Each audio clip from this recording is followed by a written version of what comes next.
నీవు జీవించే సంవత్సరం అధికమలగునని, యెహోవా కనుదృష్టి ఆ దేశం మీద ఉన్నదని, సంవత్సరాది మొదలుకొని సంవత్సరాంతం వరకు కనుదృష్టి, దేవుని కనుదృష్టి దానిపైన ఉంటుందన్న వాగ్దానములు మా జీవితంలో నెరవేర్చబడినట్లు మీరు కృప చూపమని ప్రార్థన చేస్తూ ఉన్నాము తండ్రి.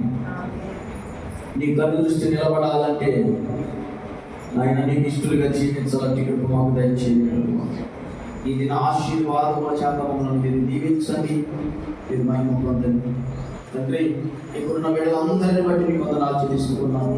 నీ కృప, నీ దయ మరొకసారి నీకు స్తోత్రాలు మనసారా వందనాలు చెల్లిస్తున్నాను తండ్రి. అయ్యా మా బలము, జ్ఞానం, తీసుకున్న జాగ్రత్తలు, ఆరోగ్యం కాదయ్యా, తింటున్న ఆహారం కాదయ్యా, మమ్మల్ని సజీవులుగా మా ఆయుష్ను పొడిగిస్తున్నది.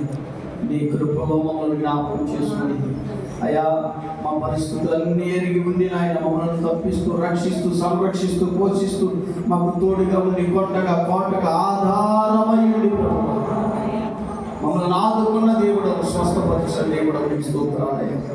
2025 సంవత్సరం అంతా మీరు దీవించి తండ్రి నీ కోసం రోషంగా బ్రతకడానికి, ఆత్మీయంగా బలపరచబడడానికి, ఒక తీర్మానం, ఒక మెడలు ముందుకు కొనసాగడానికి, సాగిపోవడానికి మీరే కృప చూపదయచు.